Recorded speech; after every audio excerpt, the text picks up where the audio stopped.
Welcome everybody to another episode of Intelligent Training Holistic Health. We are your hosts James and Francesca, and in today's episode we are going to give you the newbie guide to resistance training. Hoo-hoo, yes, indeed. Hoo-hoo, indeed, Francesca. As it is the beginning of the year, this is the time lots of people step into the gym, possibly for the first time, or many times it's after a very, very long break. Yeah, so we are going to break down how to get back into resistance training if you haven't been resistance training, or if you have been resistance training, maybe you might get a few tips from here, just because we're going to break down everything you need to know as a beginner starting resistance training. Yeah, so we're basically going through with you how to create your own program in the gym, what's the best things to focus on. So I think even if you're not a newbie to resistance training per se, you will hopefully still get some great tips off this, because I do feel that a lot of people go in and kind of chase their tail because they're not really sure how to set up a program if they haven't got professional help. Yeah, this is very true. So before we get into it, let's just outline some of the benefits of resistance training. We have already done this in a previous episode called Why Everybody Should Resistance Train. So if you're not sure of the benefits, then I would recommend listening to that episode. It's a very good episode. But some of the resistance training benefits are, of course, increasing lean muscle mass. So as we do age, we do start to decrease muscle mass. The same goes for bone density. So by resistance training, you will increase your bone density. And this does start decreasing as we age. So keeping those two around are very important. And obviously having muscle mass is one of the good benefits from resistance training, because it will keep you stronger, it'll keep you healthier, but then it's also going to give you that muscular look or that toned look that most people are going for. Yeah, and that is a high probability that most people stepping into the gym are looking for some sort of aesthetic goal. And even if you're not looking for an aesthetic goal, obviously resistance training is the best anyway for all health reasons. But if you are looking for a particular aesthetic goal, and usually it is tone, or as people say, muscle building. Or look tone. good naked, basically. Look good naked. Look good naked. Who doesn't want to look good naked? I don't know. Nobody. Everybody wants to look good naked. So resistance training is the way forward. Yeah. So we're going to break down how to get there. So first of all, once you are creating a program, if you are going to create a program for yourself, first of all, I would say try and get in the 7 fundamental movement patterns. Yeah, and I think we should just list those 7 fundamental movement patterns for people that don't know. Yeah, so the 7 fundamental movement patterns, I will give you an example of each. So first one is squat, second one is hinge, third is lunge, the fourth is push, so this will be upper body pushing, the fifth is upper body pulling, then we have rotating, and then we have our gait or walking. And I think you see it online on a lot of programs online. So when people are working out from home and perhaps they're only doing body weight only, you see a lot of, a few movement patterns being neglected. And I would say the same in the gym. So out of those 7 fundamental movement patterns, I personally think that the upper body pull, hinge actually, and rotational movements are neglected in the gym. And I think a lot of the reason is one that we were discussing earlier, how a hinge is quite a difficult movement pattern for people to get right. And pulling is on the back, so it tends to be the thing that you don't see first thing in the mirror. So I think people forget about it a lot. And rotational stuff, I think it's difficult for people to program that in effectively and understand how to actually. Yeah, that's very true. Do rotational movement. Most people will go for the mirror muscles, so everything on the front side, everything you can see, chest and biceps specifically. If you're a man, this is what everybody goes for. And for example, the muscles that you can't see, for example, on the backside, that are the primary movers in rowing, the pulling movements and hinging. So these are the primary movements. Because you can't see them, they are harder for you to feel. So it's a lot of people will be able to feel their chest fairly easily when they are working out. You can see your chest and you can feel it and imagine it contracting.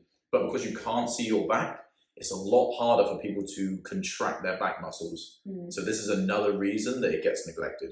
And is that it's that emotive behavior towards exercises again, isn't it? So because weight training is a skill, Yep. and it takes a while to learn those skills efficiently, if you are not very good at a certain exercise right off the bat, especially being a beginner, you tend to get quite frustrated a lot of the time. Well, this is what I've found anyways, that you tend to get quite frustrated, and so therefore we will do it, those movements get put to the side, so then you don't practice them, you don't become better at them, and you stick to the ones that you enjoy because you're possibly better at them. And most of the time they're the ones that we train too much of anyway, because if we're doing lots of things on the front of our body, which is fantastic, but if you are neglecting the back muscles, most of us sit at a desk all day, we've all got our phones and our laptops in front of us, all we're doing is emphasising the fact that we're leaning forward all the time, and we're not really thinking about, and then everybody wants to improve their posture and sit better and stand better, and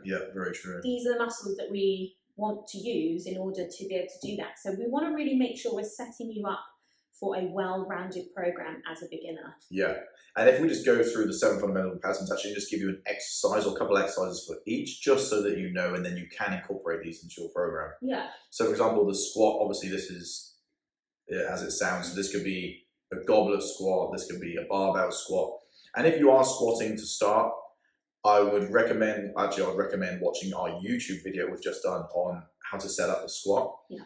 Because people have different anatomy, and this can affect your biomechanics, so how you squat. So for example, in this video I'm talking about that we did on the Intelligent Training Holistic Health YouTube channel, Francesca has a very different squat to me. Oh, you full named me there. Francesca, sorry. Franny has a very different squat to myself. Yeah. Just because of the length of our femurs. So the thigh bone, Franny has a very long femur, and I have a relatively short femur. Because Franny has a longer femur, this causes her to sit back more, and her squat actually looks more like a hinge. So it starts to look, and it will utilize more of the deadlifting muscles or the hinge muscles compared to the squatting muscles like myself. So for Franny, she will benefit more from having a heel wedge or loading a weight anteriorly, so in the front. So this will cause her to have a more of an upright torso, which will therefore allow her to use the correct musculature. So and then you have to think about your biomechanics, and this is one reason why there isn't a one-size-fits-all program, there never will be, for this exact reason, because people have completely different makeups. Yeah. Okay, so that's quite long-winded on the squat, apologies. But so for example, let's just say for a squat pattern, it could be a barbell squat, it could be a goblet squat. Yeah. And then we go on to the hinge. So the hinge could be a kettlebell swing, it could be a deadlift, it could be a Romanian deadlift. So anywhere where the hinge pattern is where your pelvis translates horizontally compared to vertically how it does in the squat. And again, we have a YouTube, we're gonna have YouTube videos for all of these exercises. Yeah, so if you're unsure actually what they are when we're just saying on the podcast, do head to Intelligent Training Holistic Health YouTube channel, and there we will be uploading regularly, as we already have been, with all sorts of information on different exercises. Yeah. And but our plan with that YouTube channel is to take somebody from an absolute beginner, and we're going to progress you as far as we can progress you. Yeah, so hopefully you will get to learn the correct stuff from the start, rather than getting lost along the way. That's it. So this is how we would have loved if we had this channel when we were starting out. We'd be a lot further on now. So we're trying to give all the information that we have to a complete beginner, so you don't have to make the mistakes that we've made. Okay, and then we're going to go to the lunge. So the lunge could be, for example, a reverse lunge or static lunge, like a split squat, a Bulgarian split squat. So just one where your one foot's in front of the other. And then we go to the push. So upper body push. This could be, so there's two variations here. There is a horizontal push, for example, as in a bench press or a push-up, where you're pushing yourself horizontally or you're pushing the weight horizontally. And then we have a vertical push, where, for example, if it was body weight, it would be a handstand push-up. or it would be a shoulder press. I know it's quite advanced, but that's just telling people. Yeah, there's CrossFit. People love it. So, Yeah. you know. So then you have the vertical and horizontal, and then we go on to the pull, the upper body pull, and this is the same. So you want to have both pulls. So again, a horizontal pull, like a seated row, or a vertical pull, for example, a lat pull down, or a pull up. Yeah. Okay, and then we go on to the rotate. This would be, for example, a cable chop. So just standing with a cable stack and rotating, or it could be, for example, sitting on the floor like a Russian twist. Yeah. And then gait, or just, for example, walking. But loaded carries are very underrated exercise, but if you go down to basics, the most basic thing we do as humans, one is probably breathe, and then two is locomotion, so walking. So if you can add in gait into your workout, so for example, a loaded carry, so where you do the farmer's walk, you just hold a dumbbell in each hand or just one hand, so it's an offset loaded carry, and you just walk. This is very beneficial for us because walking is the most fundamental movement we do apart from breathing. Yeah. And all of these fundamental movements help train your core. Yeah. So again, as a beginner, I think there's a tendency to want to work on your core, of course, that's great. But then people tend to do, quite traditional crunches and all those types of exercises without thinking about all the movement patterns and how to correctly use your core whilst doing all of those different movement patterns which contribute to your everyday life movement. Yeah, very good. That's a very good one. And a very important one is what we're going to say at the end is core bracing. So if you can learn how to brace your core, you'll allow your body to transfer force appropriately. So your core is your foundation. And if you have a strong foundation, this will allow you to generate force in a greater capacity. So learning how to brace your core is very important. And this is the first video we did on the YouTube channel because I would say it is the most important. Which again, I think we could probably link it below. Yeah, we'll link it below. Let's link this one below because it is very important. Head to our channel. But so when you are creating a program, if you just think about the 7 fundamental movement patterns, if you can get those in within the week, then you will set yourself up for success. Yeah. So a lot of people major in the minors, and when I say major in the minors, they major in the very minutiae of exercise. So for example, the bicep curls or the lateral raises or the things that I'm going to give you the most bang for your buck. Everyone goes for isolation movements, don't they? Yeah. And that goes actually on to one of our next points is start with the compounds. Yeah. So the fundamental movement patterns are all compound movements. So a compound movement is when you are using multiple joints at once. Yeah.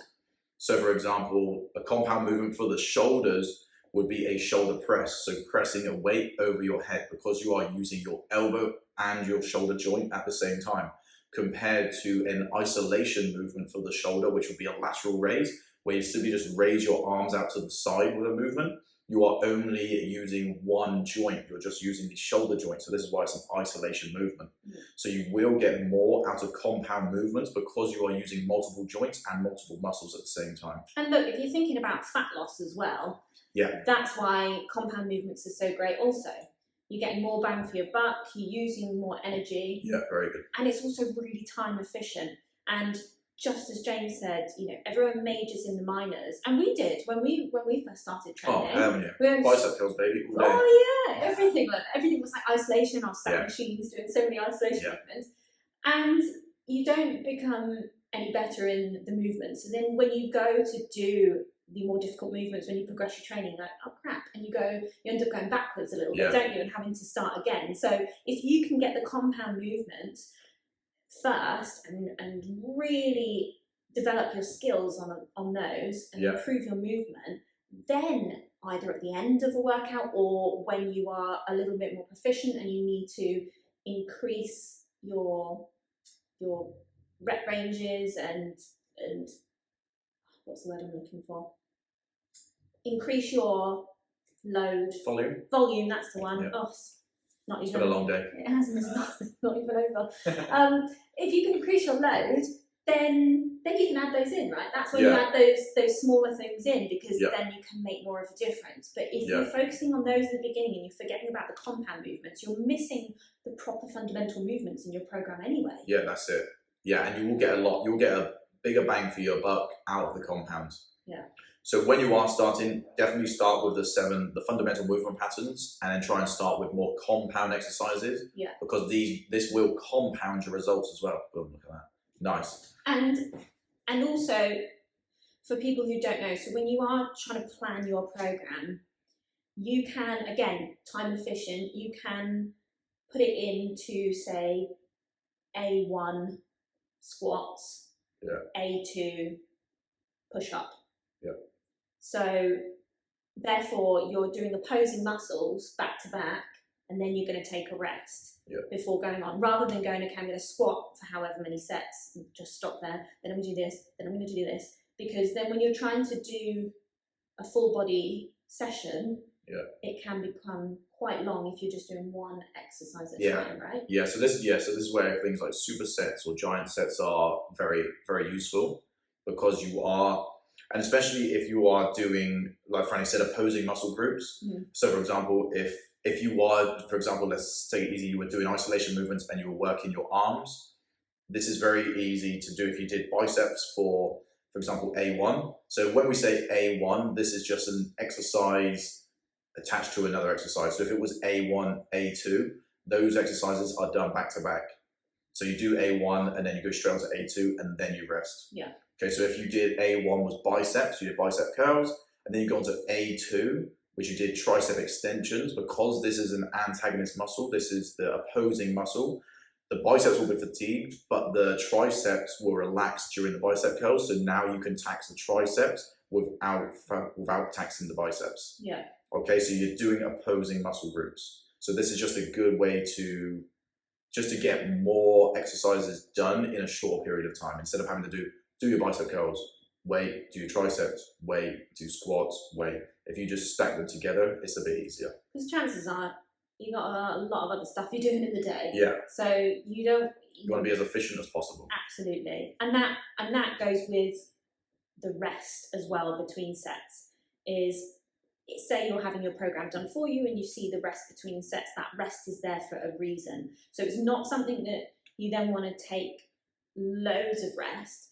I personally find that people actually don't take the rest. Yeah. Especially if they're doing opposing muscles, they think, and then they just go straight back in, and they don't really understand the value of resting. Yeah. Between sets. Yeah, resting is very important. But then again, if you have the energy to go straight back into another exercise, you haven't worked hard enough in that exercise beforehand. Hence why the rest is really valuable. Yeah, so the rest is there for a reason. But saying that, as a beginner, it's going to be tougher to push yourself in a specific movement pattern. So again, you do have to build up and build up and build up. But you do want to try and push yourself to the point where you are quite fatigued before you go on to the next exercise. So try and earn the rest. Just think about earning the rest. Yeah. So when we're looking at the program, you're coming in, you're a beginner. Like we said before, we look at the 7 fundamental movement patterns. Yeah. Try and incorporate those into your training. Yeah. And focus on big compound movements. Yeah. Really make sure that you use the rest well so that you can keep progressing. But also another thing to think about when you are a beginner and you're trying to create your program is don't have too many sets to begin with in your program. Oh yeah, definitely. Yeah, you want the minimal effective dose. So you want to try, because you are new to this, your body will adapt from very little. So you really don't need very much. So if you're doing 4 sets on things straight out the gate, that's going to be a lot to your body, and it's really unnecessary. So I would always recommend starting with 2 sets and then build up from there. It's like being in a calorie deficit.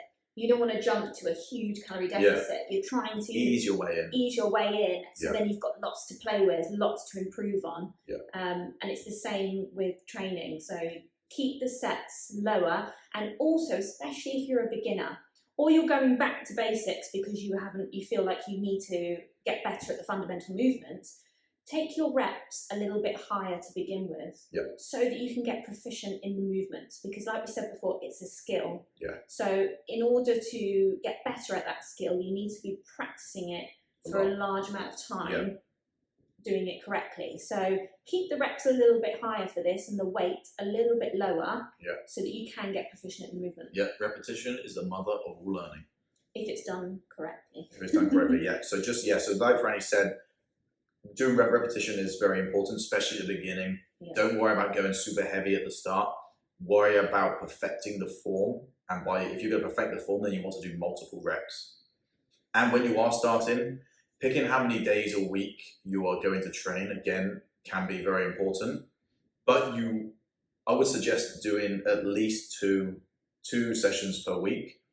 You can make good gains on 2 sessions per week and then start increasing. But if you are going to start on 2 sessions per week, I would recommend doing full body sessions per day. So each day do a full body session. So for example, do a full body session on Monday, do a full body session on Thursday. And then you can progress from there. So do 2 sets. So if you're doing the 7 fundamental movement patterns, do 2 sets on each, do it all on Monday, do the same again on Thursday. And then once you stop progressing, then you can maybe add in another day or add in a few more sets, whatever it's going to be. So that'd be a good way to start. And all of this doesn't have to be done in a gym, right? It can be done if you've got weights, and probably from lockdown, people have accumulated a fair amount of weights and pieces of equipment anyway. So there is a lot at the beginning that can be done at home. With a lot of my clients online that I've trained that are complete beginners, I've started from just body weight. There is a lot you can do body weight, because all the fundamental movement patterns, apart from pull, can be accomplished complete body weight. And even pull can be accomplished body weight if you can find something just to hold on to, just to pull yourself up. And that just depends on your home. And that depends on your home. Can you find something, or just you can go into a park and hang off something in the park. But all of this can be done at home. So if you feel you are a little bit intimidated by going to the gym, then this can all be done from home until you get the confidence, and then you can go to the gym. Or just order more weights. Or just order some weights, And there's a lot you can do with just 1 or 2 weights at home as well. Especially once you have a couple weights, you can do all the pull movements, you can do pretty much everything. So you can progress a lot just with body weight. So you don't have to, so resistance training, body weight is still resistance training because you're resisting your own body weight. So don't think just because it says resistance training that you have to be using machines or big heavy weights. You can do this from home, no problem at all. And I think most people can see that from lockdown as well. I think that was a really good indicator of showing people how effective they can be working out from home. So much can go. But this way, hopefully, listening to this podcast today and hopefully getting a bit of an understanding of how you can now approach your own training program and build a well-balanced program, especially as a beginner, you can see how it can be done at home correctly. For sure. With the right approach. That's it. So just to really go over it, we're going to start with the 7 fundamental movement patterns. So that's squat, hinge, lunge, upper body push. Remember, horizontal and vertical. Upper body pull, again, horizontal and vertical. Rotate and gait, so just walking. So just try and implement those into your program. This is going to really help. Start with compound exercises, so multiple joint, multiple muscles. So for example, pressing, pulling, pretty much all the fundamentals, will go through that as well. Start with higher reps and lower sets. So remember, resistance training is a skill. Learning the fundamental movement patterns is a skill. So the more repetitions you can do, the more likely your nervous system is going to remember those movement patterns. So remember, at the beginning, it is very neurological. It is your body ingraining those new patterns into your body. And this is one thing you want to do the exercises with intent. Do not go into the gym, be on your phone, just looking around, not thinking about it. Really think about what you're doing, why you are doing it, and your body is going to remember it a lot quicker. Okay, and that's pretty much it. And the rest time. With the rest, earn your rest between your sets. So make sure you are going hard enough to earn the rest. If you finish your set and you're like, I'll go straight back in, then you didn't go hard enough. then that's when you probably need to push the weight up or think about the intent, because you could do the same amount of reps and do it without the intention and just be kind of going through the motions, or you can do it with intent, really focus on the muscles you're trying to use in order to complete that exercise. And I'm telling you, it is completely different outcome. Yeah, completely different, Yeah, so be present in the moment and go into your sessions with intent. And saying that, you try and get quite close to failure as well. So you want to be within a few reps of failure. If you're beginning, try and get within like 4 or 5 reps of failure. So you want to get fairly close to actually failing. Okay, so this, and make sure it is no, they won't. So just make sure, just to say, I was going to take it too technical. So just, try and get close to failure. So just actually really push yourself, and then you're going to see the progression come a lot quicker. Absolutely. The basics are the best types of exercises. You look on social media and see all the crazy movements. The basics are the best. They work time and time again. You repeat them all the time. And as we go through the podcast and on our YouTube channel, Intelligent Training Holistic Health, please like and subscribe. Oh, yeah. If you go onto that, again, like we said, we've uploaded some videos and we'll keep uploading more videos, especially around the 7 fundamental movement patterns. We can show you some examples. And we're going to, like we said, we're going to take people through from a beginner through the training. But we will also put in a little bit more information of, as you get more advanced, of how you can create a little bit more load or improvement on your training just from different things like tempo. Oh yeah, there's so many different ways. So many different ways to progress it. But we will start with the basics, and then you will come on this journey with us, and we will take you as far as we go, as far as we can take you. And now we are working with professional athletes, so it goes pretty high. So we will take you a long way. And if you just went on to Google and you were trying to begin at training and you were trying to find things, it's so overwhelming, and you do see different things, again, like the tempo and the weights and the reps and the sets, and you see so many different ways and styles of training that it's all so overwhelming and all too complicated to start with. It really doesn't need to be like that. No, and then it's paralysis by analysis. Exactly. And you will be screwed. Yeah, you will. So do not overthink. Stay with us. Yeah. If it seems basic, good. That's what it wants to be. You want to be nailing the basics. Nail the basics. Build that foundation. Yep. And then sky's the limit. It will be. There we go. And I'll say that's a wrap. Yeah. So also, I did say like and subscribe to our YouTube channel, but if you could please like and subscribe to our podcast and hopefully give us a 5-star rating so that we can hopefully get it into a bigger reach and make it grow. Oh yeah. If you could do that, that'd be super helpful, because at the moment it's just our mums watching. Yeah, which they love it. Which is lovely, but it's not helping us at all, or helping you at all. We want to try and build that reach. So try and build up. But thanks for listening, everybody, and we'll see you next week. Cheers.